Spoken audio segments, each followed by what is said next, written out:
First of all, I would like to extend my gratitude to Sanne Rasmus and the Institute for helping to put together this lecture series and hosting it here in Athens.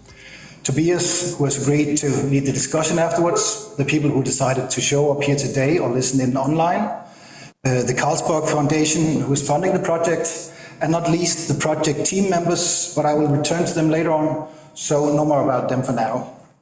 I should also say that before we turn to the next slide, that I felt awfully clever when I came up with the title for this lecture, but in hindsight, it should have been something else, like, for instance, behind a reconstructed door or in a reconstructed hole.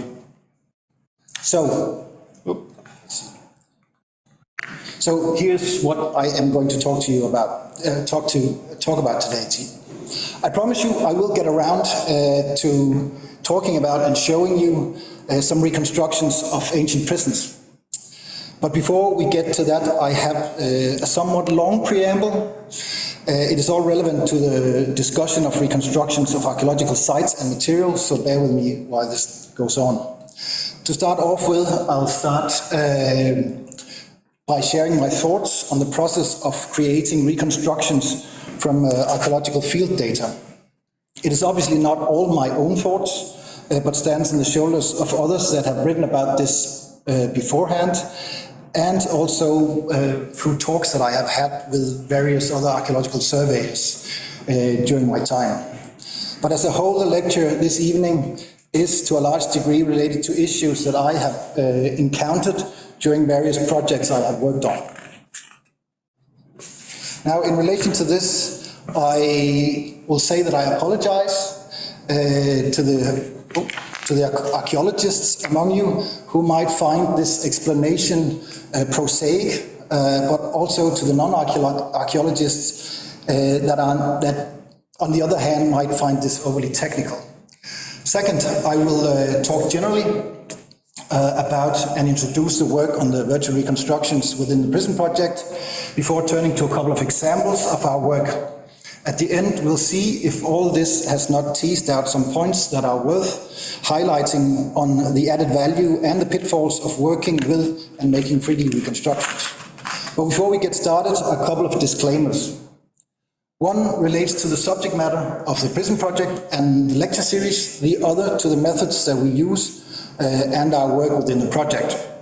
During this series of lectures, you will be presented with various approaches to carceral studies and various sites. So, for instance, one of the reconstruction examples I will show you today is a late antique prison from Corinth. I will show you images and videos of this, but for the full and, quite frankly, extremely interesting study of the site at Corinth, I defer you to the next lecture by P.I. Matthew Larson.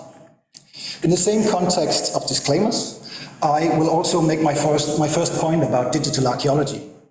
In a recent brief survey of archaeological 3D surveying specialists, the prevailing state of things in many projects is that there is one tech-savvy specialist responsible and in charge of digital data and workflows. On our project, at least half of us can competently perform digital surveys of archaeological sites. But we do engage with this data in each our own way. As an example, Evan, among other things, extracts interpretive 2D drawings from the survey data and work on our data management plan and database together with our external consultant, Halvard Ingert. Halvard, who is building a robust database system for us. I, on the other hand, among other things, work on the reconstructions that you will see today. In other words, from the outside, it might look like we are one lot, all of us people that deal with digital tools in archaeology.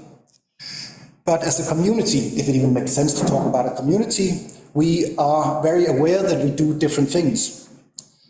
The point of all this is, quite frankly, I defer the story of the prison at Corinth to Matthew, and please don't ask me about databases. So, at its core, work on reconstructions, the topic of this lecture, is about perception of, in our case, antiquity and trying to turn that into visual experience. It could also include sound and olfactory impressions, but for this I will mainly talk about visuals. But the main point that I will advocate today is that the end product is not the only and perhaps even not the most important benefit of doing reconstructions, but rather the process itself in which the aforementioned perception of antiquity is challenged and revised. Within this process, scholarly as well as artistic decisions blend together to emulate the lost world. During my time in archaeology, I have, as every archaeologist, often been asked, why archaeology? What's the point? Across the years, I have come up with a number of convoluted explanations, probably in many ways similar to what others have done. For my own very selfish persona, I can say that I simply yearn to be able to see and experience the world of antiquity. Obviously not the part of being incarcerated, that's another matter. But on a greater scope, I will give you another also partly convoluted explanation. Archaeology and history are like really good science fiction. It transports us into a world that is oddly similar and familiar to the world we know, but where a few elements have been changed. And because of this, it not only looks and feels different, it also highlights our own self and aspects of the world we do know and live in. In effect, it's a mirror reflection that highlights beauties and imperfections in the world we know. If and for what we choose to use this new knowledge is obviously a different matter that I will not touch on today much. To place myself and you in this other world in the mirror, I have over time come to embrace several digital tools. There are a number of advantages to these, but at its core, virtual digital reconstructions deal with and have limitations similar to physical reconstructions or drawings such as the fantastic views created by Jean-Claude Gauvin. The past 20 or 30 years have seen a growing interest bordering on a frenzy for funding and implementing various digital tools, not just in archaeology. This is also true in the world of digital archaeological surveying and virtual reconstructions. To some extent, I share this excitement, but I also have plenty to say against the machine.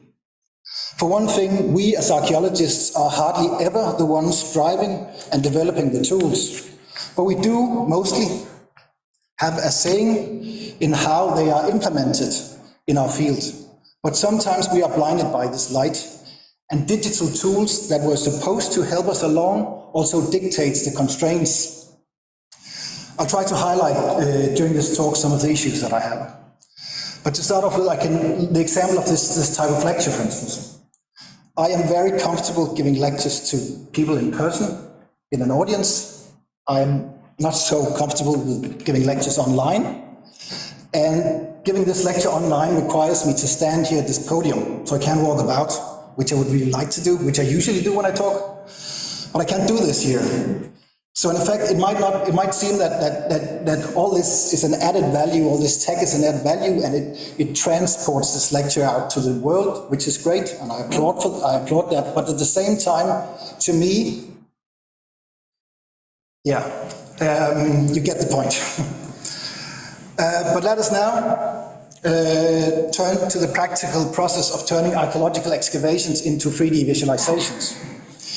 In the field, the excavator meticulously notes down observations as the excavations proceed. And though you try to cover everything, these notes are a set of conscious, informed decisions, an abstraction, if you will, of the real world. Traditionally, an excavated site was drawn in hand and also photographed in great detail. The drawing is made to ensure that first-hand interpretation of the site by scholars engaged directly with the material on the site. But for the second part, the photographs, the main reason is to ensure that as many details as possible are recorded, even the ones that at first hand did not make it into the drawing or the excavator's notebook, and thus enabling others than the excavators to maybe add some invaluable interpretation later on. Nowadays, few sites are drawn in hand, and the recording is often done by photogrammetry and laser scans. These two methods bear the closest resemblance to the last part, so that's the photographs. If we are not careful, the first-hand, on-site interpretation that the hand drawing constituted is forgotten in our frenzy to produce high-definition, close to photorealistic, virtual 3D models of a site at great speed. The German architect, Bauforscher, and archaeologist Robert Calderwey is famously quoted for saying, "Nobody can convince me that he completely understands an ancient building if he has not measured and drawn it right in front of the object. The paper is the film and the eye the lens, but a thinking lens." I think it's a fair assessment that in almost all cases this old school practice of hand drawing of archaeological context has or will stop to exist. Or at least it will exist in an adapted version where excavators, for instance, draw on a tablet on top of an orthophoto layer of the context. Now, hand drawing in the old style is extremely time-consuming, as anybody who's done this will know, especially compared to photogrammetry or scans. And I'm not going to argue that we keep it up or return to it. But in some way or another, we have to ensure and make sure that the first-hand observation on the site is still meticulously captured by the thinking human lens. And we have to be serious about engaging actively with the indirect captured laser scan and photogrammetry data in the post-processing phases.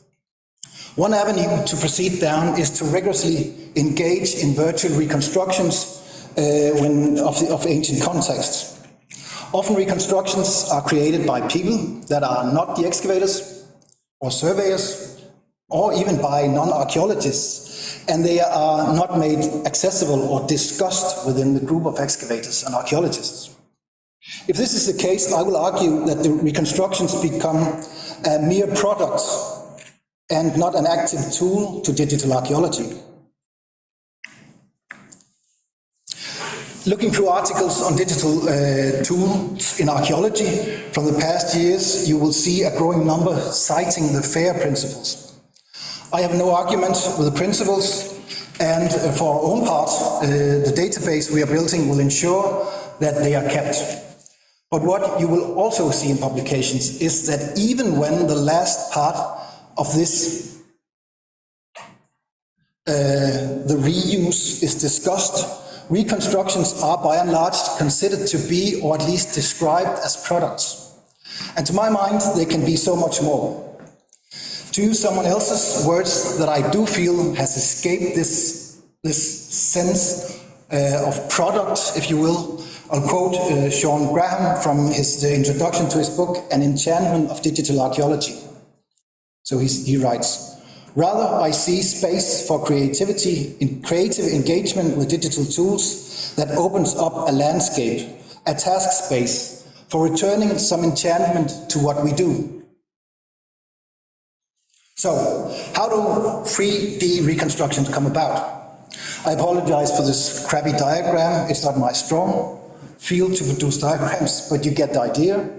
All of the points on the left goes into creating a reconstruction in whatever medium or software you prefer to do this.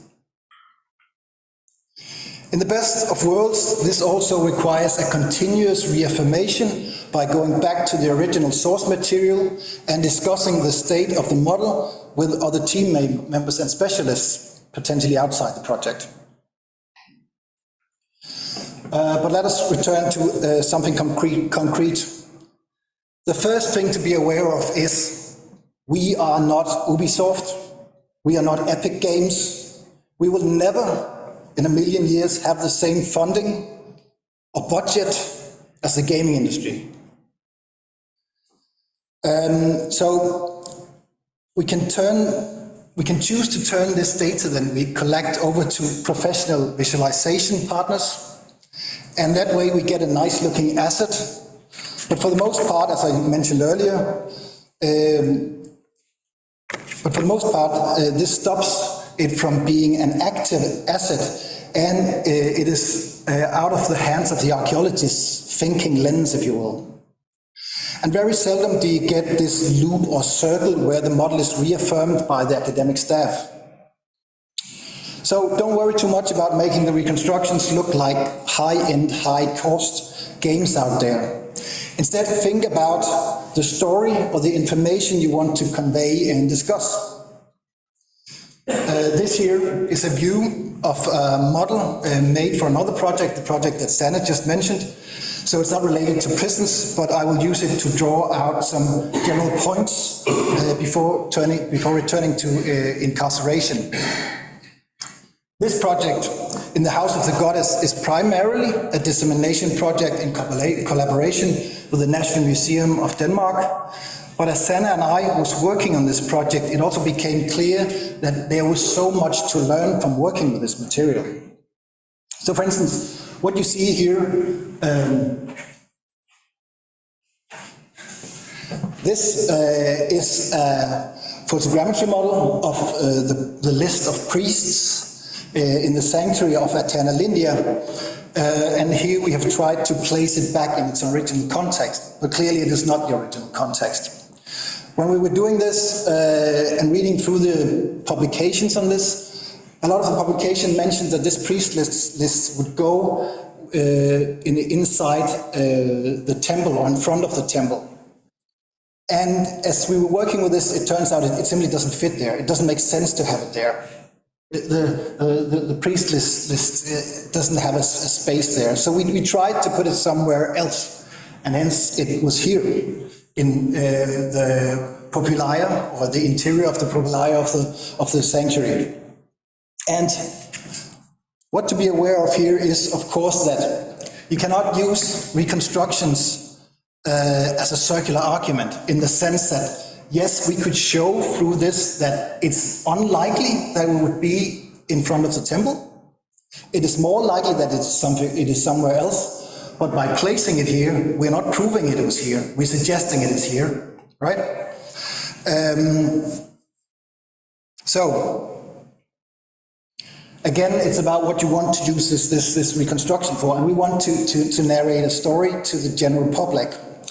One of the other dangers in doing reconstructions is that images is a very strong and dangerous to our perception. Once we see them, they sort of become ingrained in how we perceive the world. So me just showing you this, like sometimes when I talk to students, I say, I'm going to show you something really dangerous, and I show them a reconstruction of something, and they're like, whatever. But in fact, that image becomes how they envision the world. So it's also important when you do reconstructions to make sure that people, they understand that this here is just a reconstruction.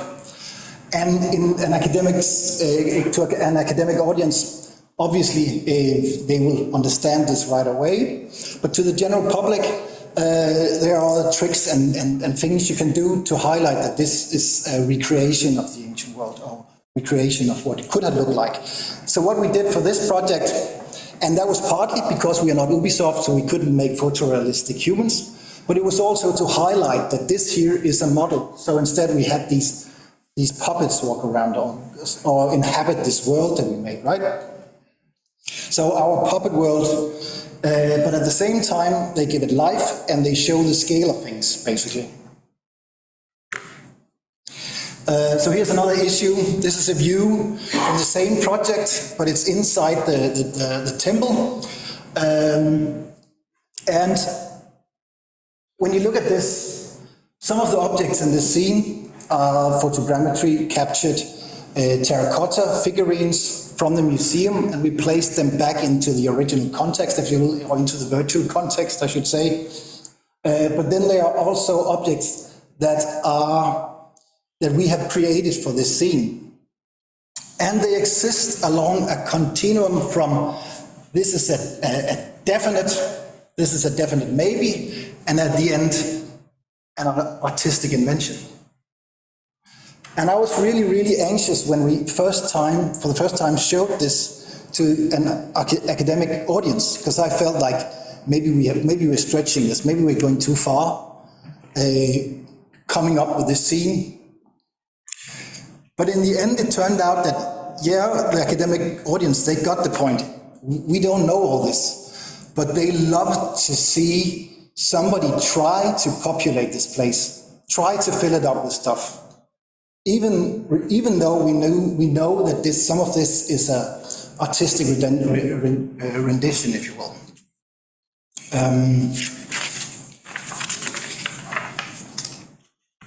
But then again, it's always an issue. How do you make it clear to people that what is an artistic interpretation and what is actual archaeology? So let's see where we are. Yeah. Through all this, we have finally arrived where we will turn to the field data, both legacy data and new, and how we turn those into reconstructions of prisons. So on the top, we have an image from the excavation about 120 years ago, and at the lower left, it's a photogrammetry model from a drone and photos from the ground of the site as it is a couple of years back. So, incarceration and the project. This here is the project, and Mark introduced the project beautifully last time. I'll not say much about it, but again, I will say that reconstructions are just one of the many things we do on the project. Some of them you'll get to hear more about in the lecture series here in the fall and in January. And as I mentioned earlier, I am the one mainly pushing sort of the little computer buttons when the reconstructions are made. But during this work, all these people are really invaluable to me. I don't have time to go into all the things and inputs they give me, so I'll give you two examples of a very different characters. So for instance, Mark, who was here last time, he is a fantastic historian, and he's also a very, very competent field excavator and archaeologist. And when I was working on the Cosa reconstruction, I was lucky enough to have him sitting next to me in the office in Copenhagen. And that meant that he could give immediate input because he had seen the site and I hadn't been at the site yet at that point. So he had that first-hand thinking archaeological lens with him that he informed my reconstruction with. On the other end, I'll name Naomi, who will be the last speaker of our lecture series. And she works with the literary sources and is a specialist, among other things, in Paul and in Cyprian. And I know next to nothing about ancient saints, I should say. But during the talks that I had with her while she was in the office, I got a feeling, I got an experience of people that lived this world. To me, not important as saints necessarily, but as people who inhabited that world that we were trying to recreate. Now, obviously, on the project, we cannot do everything. This here is a scatter of archaeological sources that we have in our database at the moment. Since then, a couple have been added. And obviously, we cannot, through the 3 years that this project is running, do all of them. But we will attempt to do a selection of them, and we'll do that for various reasons. So, for instance, the site at Cosa is a Roman Republican era civic prison, Quicul, which I think, or I know that Mark showed in the last lecture, is Roman civic prison in the provinces during the High Empire. Lambesis is a prison within a legionary fortress, so in a military setting. Corinth, that I will also show you today, is a late antique repurposed building that we repurposed into a prison. Syracuse is famous for various things. Among other things, it gives its name to one of the prisons in Rome, and it's the stone quarry. And Simitus is interesting because that is the place where Giallo Antico, the marble, is extracted, and it was a workers' prison where the worker barracks are preserved, at least the foundation of the worker barracks. So it gives us a different scale of prison. So instead of the small prison, we get a really, really large scale prison. Now, during this talk, I will only show you Cosa and Corinth, that are the two sites that we have mainly worked with up until now. Let's see where we are. Yeah. So, we'll turn to something now. Let's see which slide. So, at the edge of the forum of the Roman Republican era city of Cosa, there are the remnants of a small building that was likely the civic prison of the town. Mark talked about this in his lecture, and I will not go into much into specifics about its identification as a prison. I'll leave that for some other time. Now I'll just talk about the reconstructions. For this place, we have the initial publication.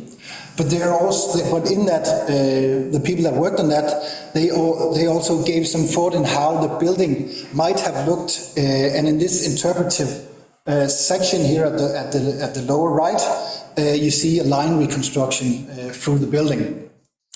So here we have a case of this legacy data that we're using to work with. But a couple of years back, Matthew and Mark revisited the site and made a new photogrammetric survey of the site, which is what you see here. We also have the building from outside and the environment outside, but this here mainly shows the structure that you also saw in the previous drawing.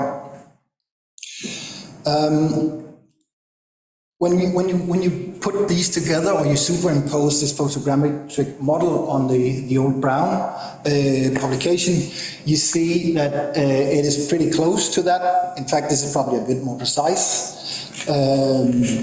So we're working with both those two to create this model. And this year, again, at the time I was creating this reconstruction, I was sharing that office in Copenhagen with Mark.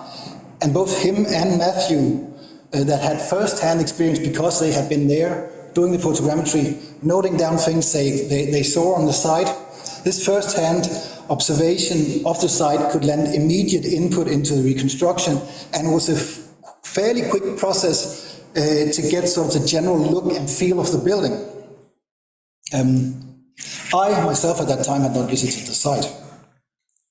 So if I revisit the model now that we did like a year ago, not a year ago, but close to a year ago, there are obvious issues that I would like to amend and make better, because this is, as I said, a process, an interpretive process, and that could be worked on. For one thing, as with most reconstructions, the further you get up, the more uncertain things get, because you tend to only have the lower levels. Right? But for this lecture, for now, I want to draw your attention to two specific areas that say something about the process of doing this. One is that cover that is on top of the lower cell in the prison, and the other is the entrance or the doorway into the building as such.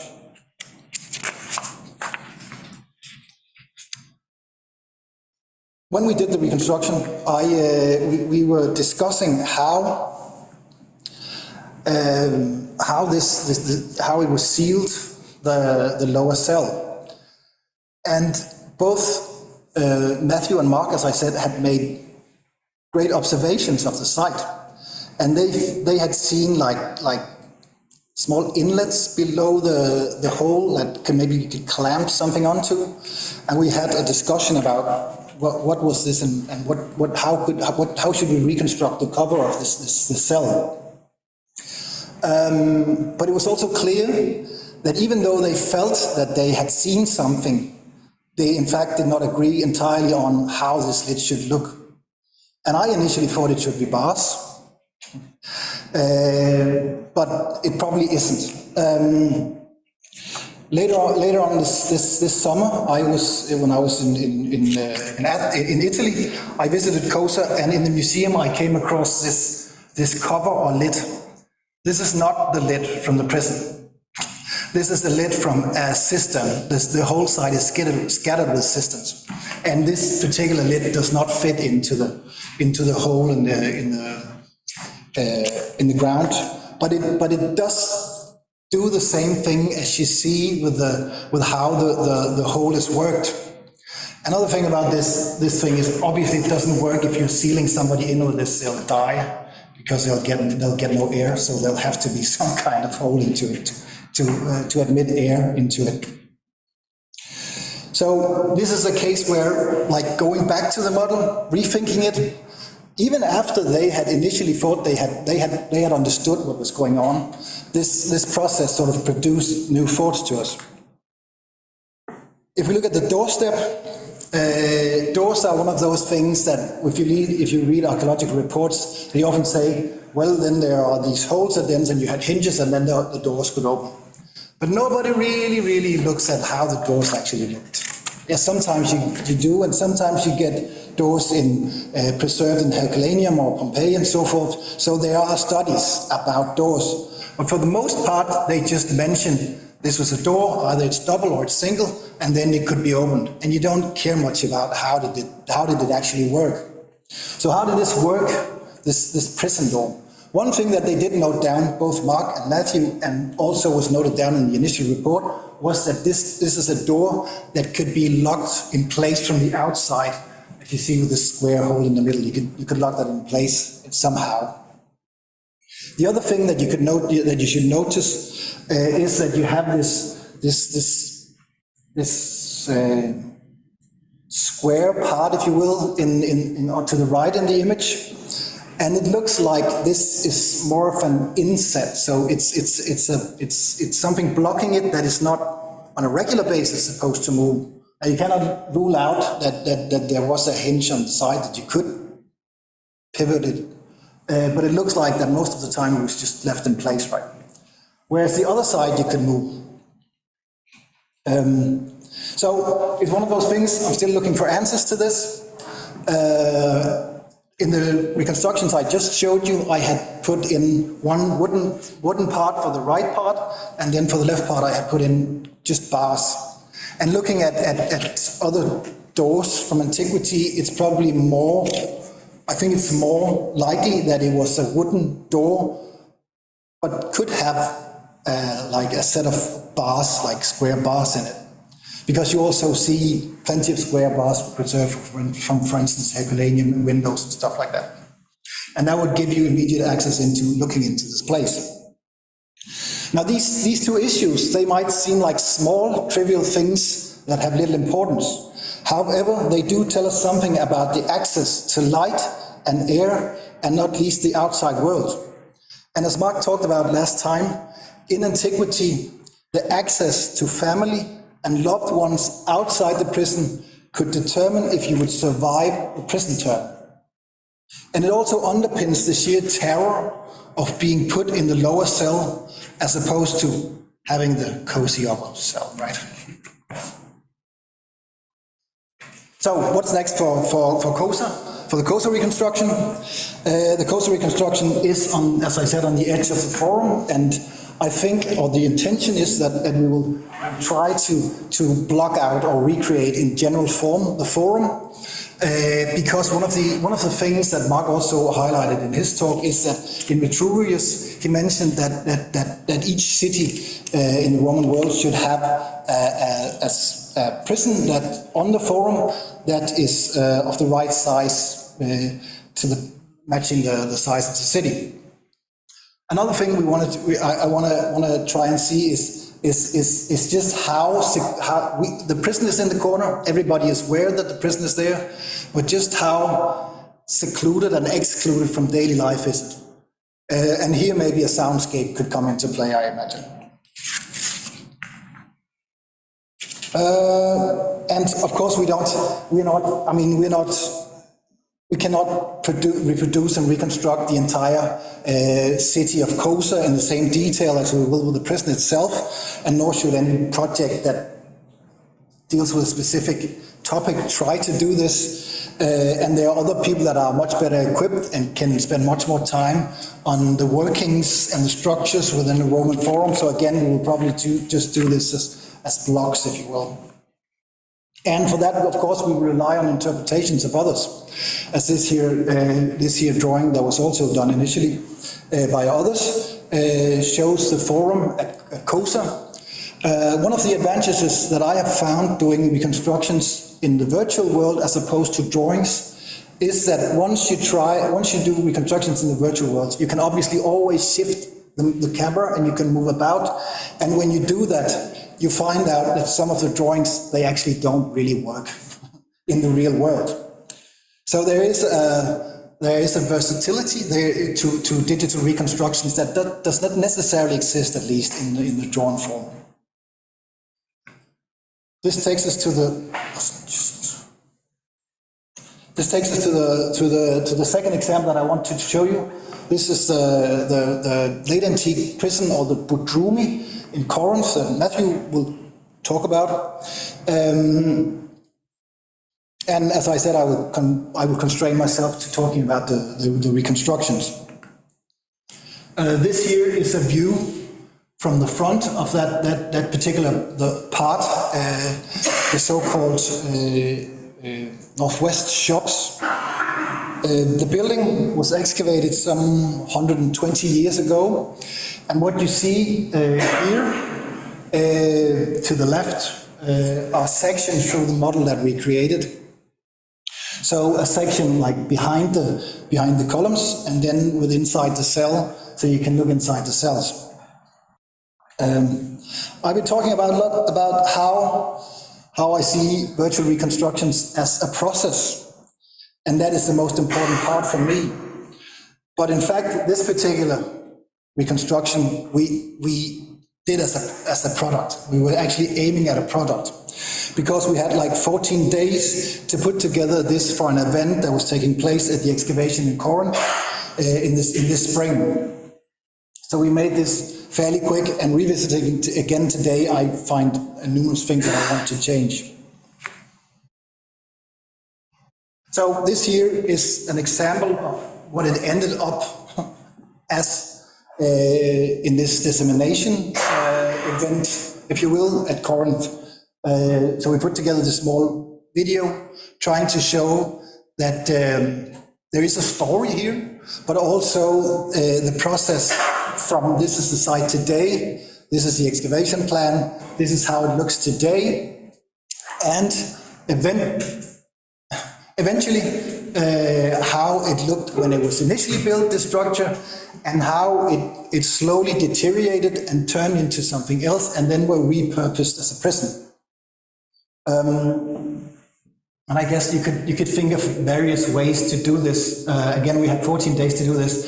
And one of the things that I will say about this reconstruction is that is also a case where you have the lower, you have really the lower parts of the structure preserved, and then one vault in the center of the structure. And again, so when you read the reports on this site, and when I talked to Matthew initially about doing the reconstruction, he said, well, obviously there are 2 stories because you can see the holes in the back wall. So there must be 2 stories. But what does that mean? How do you access it? I mean, in written word, you can get away with just saying there was an upper storage. But you can't do that if you're doing a reconstruction. You need to think about it. And some of that is not made up, but it's creative thinking, right? And what makes it a prison in late antiquity is, among other things, the graffiti that were found in the floors in the prison, which tells stories about being in prison, basically.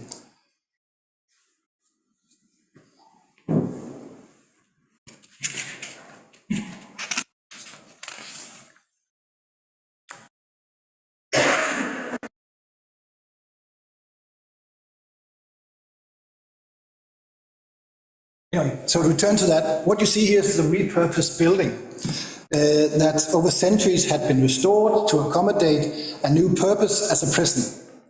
And likely over the years, it had fallen into some degree of disrepair.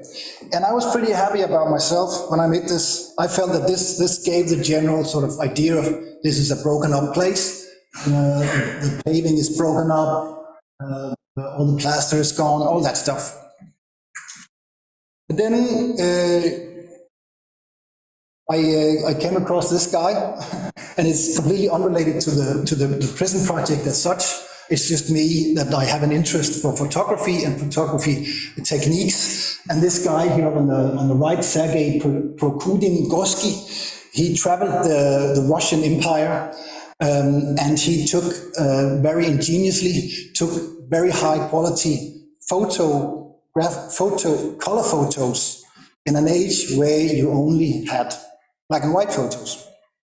And one of the things he photographs was the prisoners at the Sidan, which is the prison in Bukhara, that is present day Uzbekistan.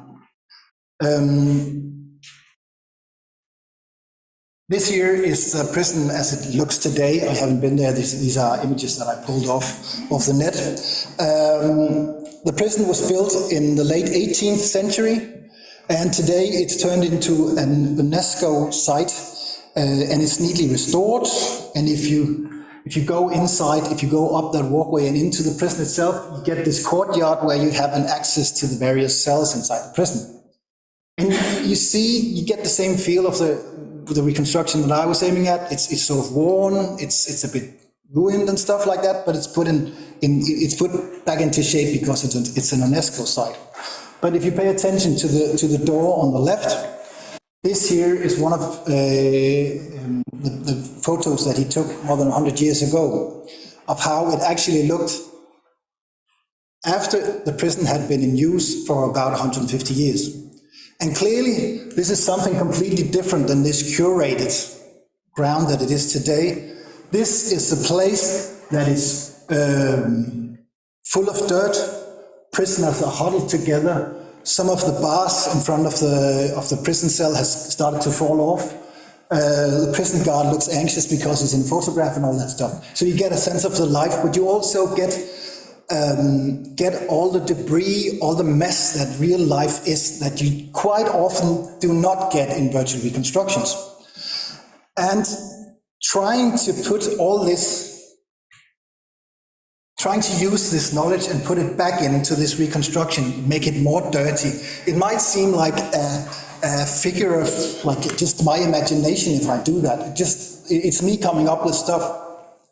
But in fact, I would argue for any reconstructions, it's probably more wrong to show it clean than it is to show it dirty, basically.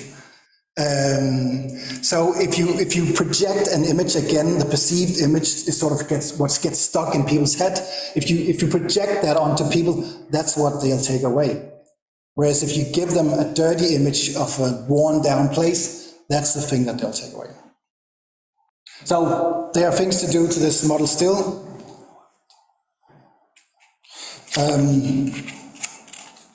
So more clutter, more debris, more of everything, and probably rethinking about how does this upper cell thing work? How does these upper rooms actually work when we get to the time when this is turned into a prison?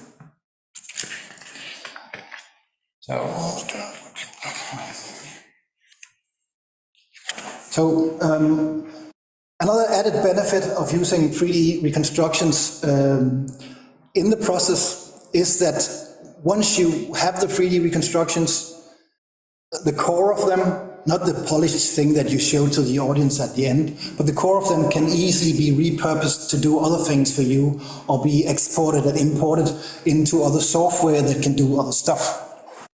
I, for my part, almost always use free software because I'm such a cheap archaeologist. Here, the same prison is used in Unreal Engine and then used in a VR headset where you can walk around in this world and get a feel of the structure. One thing that it also does, which I'm not entirely happy with yet, but one thing it also does is that when I started making these reconstructions, we wanted to somehow simulate how the light was within inside prisons. And that seems like that's a great idea, as long as there is light. If there's no light, then it is really, really difficult to show a black image. And then, because unlike the prisoner who was left in there for years or days or weeks, then eventually we get accustomed to the light. If you just show a black image, nobody will see what's going on. Within this software, the Unreal Engine, there is actually the capability for you to like pause and adjust the light, if you will. It's not so clear in this particular clip, but that's also something where you can potentially show people this world. It goes on for a bit longer, but here you can see, like, you can look at the inscriptions and have a bit of a treasure hunt, if you will, or inmate hunt. Yeah. So, as I said initially, when I also talked about the downside or what doesn't work in the digital world is all these constraints that they force on you. Like this podium forces me to stand here. In my case, I have a fairly new computer that can do quite a lot, but it doesn't do what I want. I want more debris, I want more clutter, I want more detail. And it's not just a question of just at one point hitting a wall and then it stops working.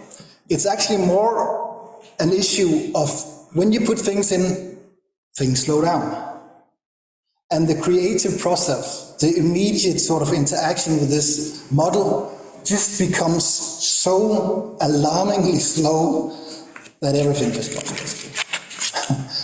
And my and the other inmates in our project team, our creative thinking, our discussions about this runs way quicker than any computer does. And I would say that again, my computer is not the greatest in the world, but it's pretty good. I don't see a world where any computer will be able to satisfy my need for higher detail and more stuff. That's so that's sort of the practical side of it. But the other thing is that if in our enthusiasm for this new tech and the speed, forget the value of the lessons learned by those who came before us, and that we forget to invest time in exactly what I was talking about earlier, looking at the material record because we are too busy marveling at the technological and digital advances. If we miss that thinking archaeological eye because we look at software instead of looking at material, then we are lost. About 12 years ago, Colleen Morgan and Stuart Eve, they wrote an enthusiastic paper about the possibilities of digital tools in archaeology. And I agree with them. I am also enthusiastic about it. And they describe this grassroots movement where everything's sort of bubbling and coming up. But I would also say that I have experienced 12 years in from that in some instances, the use of digital tools has meant that our creativity has petrified in a sense, at least if we are not aware of putting this aside and doing other things, looking at the material again, just through our own eyes, discussing it with colleagues. And yes, digital tools can play a part in that. Another issue that I have avoided so far is the experience of incarceration. I think in the project promises that we will deal with the experience of incarceration. And I've talked about creating virtual experiences and stuff like that. You can't reproduce the idea of being locked up, basically. But it's also actually a pretty good reminder, because we tend to think of virtual reconstructions as something that actually do put us in the past world. So I guess most of that I have seen reconstructions are of temple spaces and public places. And you can, in virtual reality, you can maybe walk through them and you can tell people that this is the experience that the ancient people would have had. But there's a lot more to experience than just this putting on a headset and then having a visual impact. And one of them is the circumstance of just being unaware and locked up. And for that, virtual reconstructions simply do not work. If you want to emulate that and give people that experience, You put them in a hole, dump a bucket of sewage down into it, lock the hole, open it after a couple of days, shout into the hole, we don't know how long you'll be in there, and then close the hole again. And obviously that is not something we want to do to anybody, to most people. So in that sense, it doesn't work as the true experience. But as I've tried to highlight, it also, through this process, it also gives people an idea of what a prison could have looked like and how it could have worked, at least technically, if you will. This leads me to another issue at the end here, and that is that in the discussion after Mark Lettany's lecture in this series, Sarah Morris raised caution against sensationalizing history of suffering and making tourism to see suffering. And I partly share that concern. I agree with that. But I also realize that to some extent, this is out of our hands. And it's not, no matter what we do, it's not something that to some extent it's out of our hands. But I think that if we are bold enough, and if we use the reconstructions strategically, we can counteract, or perhaps better yet, even direct this attention along a more meaningful path. And finally, to completely do away with that last sentiment, thank you for doing time with me.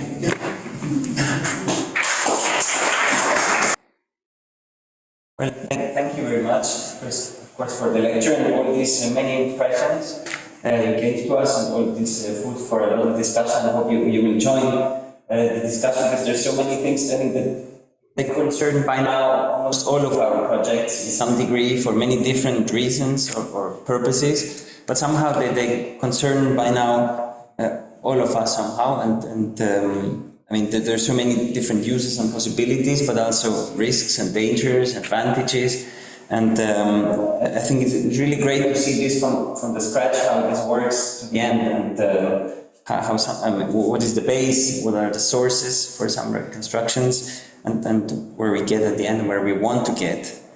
I think one of the really important points, at least when we do that ourselves in archaeological projects, is that it's not just about the product. Of course, if we want to have the dissemination product for outreach or school programs, as this was first the case in Corinth, as you understood, it's one side, but the other thing is really the process that makes us think about many things and helps us. I mean, it's in constant exchange between those doing the digital reconstructions and those working, I mean, on the site or on the material or on the data. So, I mean, what interests me here is also that what we were doing at the Marnefos project in the Swiss school, I don't want to go into detail, but we worked there a lot on reconstructions. It was also much inspiring. We just saw a few glimpses on what is being done at Denmark on the sanctuary of Athena Lintia in Rhodes.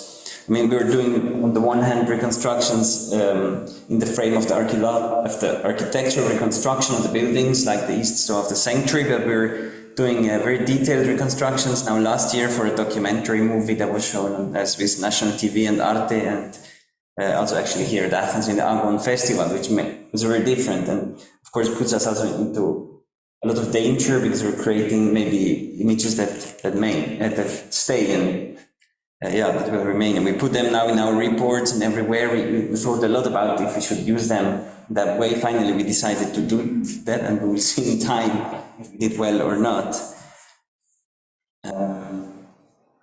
And I think this is really also what here. And what is great here is to see the switch. What was mentioned at the very end of the talk is this step maybe away from walking. What you also did actually in your BA is sanctuaries, great classical architecture. Now away to different parts that are maybe less impressive on the first hand, and to different kinds of experience than walking through sanctuaries. I think there's so many projects, and of course, being part of this, I would not say that this is not useful, but there are so many projects also by the French school in Delphi or in Delos, or the American school in Samothrace, or what we did in Amalthus, that work on sanctuaries. It's really great to see same work and processes applied for a completely different for a different set of context.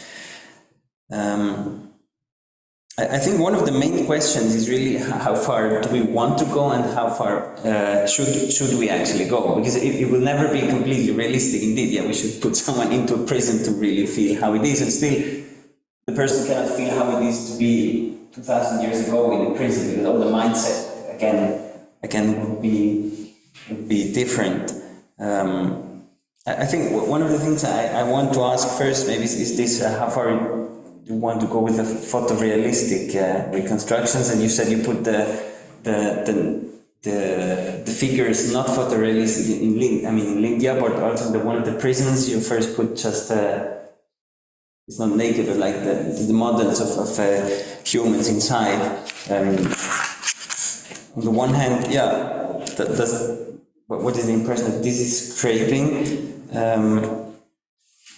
On the one hand, we want to get very realistic, and on the other hand, then we want to move away from that. So we want to make it as real as possible, but on the other hand, we have to show what we actually know and what we do not know, what is our reconstruction. I mean, many reconstructions, they just do it photorealistic, everything, but others do a lot of attempts to make it also visible what has been done. Maybe just to quote two examples for opening the discussion is what I was very interested in was a Swiss illustrator who told me she was actually doing reconstruction or planification drawings before votes on public building projects, and she said that it's better to do aquarelle style by hand, because otherwise if she makes photorealistic things and people would reference to this after the election and say, well, it has not been built exactly as on the picture. So still modern, now we could make a perfectly photorealistic model of something, place it inside the town, the public building as it will be.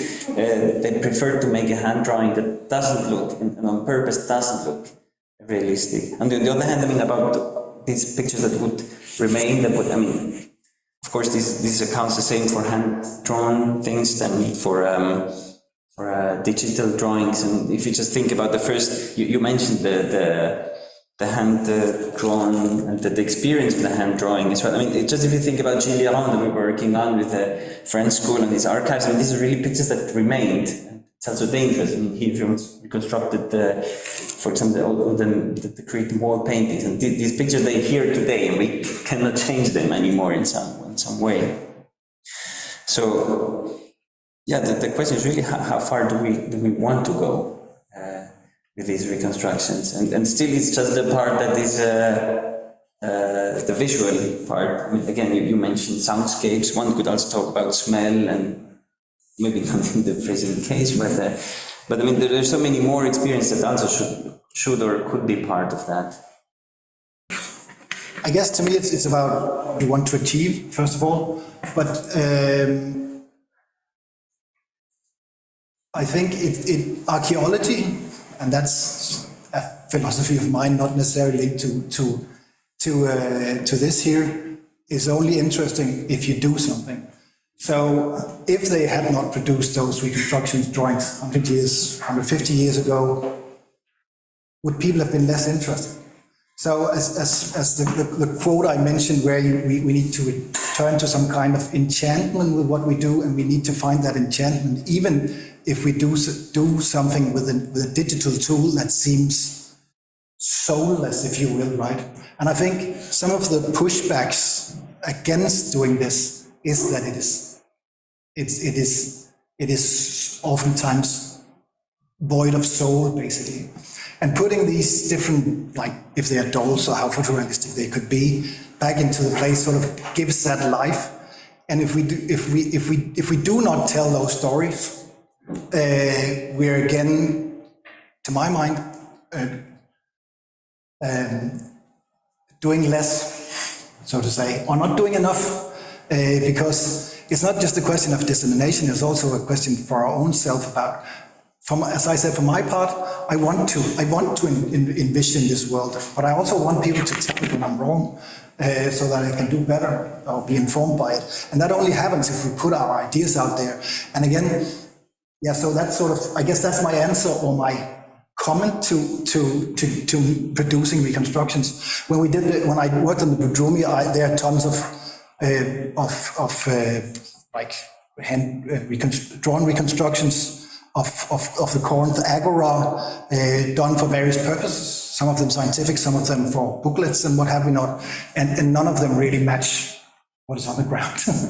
But it's fine. I mean, they tend to give this impression of a lived space, I guess, to me at least, and they provoke my thoughts to do something.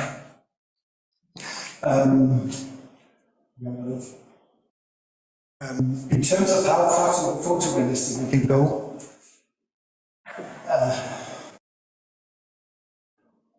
I think you can do more or less than I do. So to say that if you were an artist and you knew how to influence people and have them feel in a certain way about a certain site, you could do more with less detail than you could with photorealism.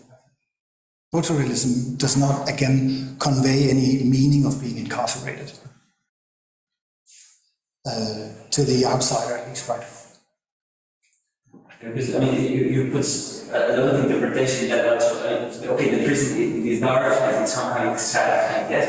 But I mean, for example, when we construct the sanctuary, it depends a lot on what weather we choose, the sunlight, what day, what time of the day, what the period of the year, and the picture we convey will be completely different. I mean, we can make a terribly sad and unfortunate picture of a sanctuary, we could be on a happy day, and what we convey is different. One issue we had when we did when we do the Linders reconstruction, and this is something that I don't take lightly at all, is that one of the stories in the Lindian Chronicle is that somebody commits suicide within the sanctuary.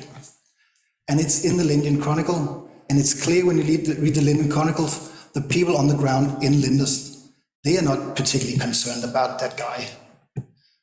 They're concerned about the purity of the sanctuary, right? But it's aside from being a horrible story, is it a story that you can disseminate to people? And how realistic could you make this to people in a modern world? And we struggled with this, and I don't think we've come up with a solution to it. The solution that we have right now is that we show something similar to what you saw here in the small clip, and then we have a silhouette of somebody hanging in there. And it's not, again, we, in a museum space, we want to have this museum space as a safe place where everybody can go, and I fully agree with that. But if you look at the media that is out there, they're not sticking to that. There are horrible stories being told out in the real world in movies and books and stuff like that.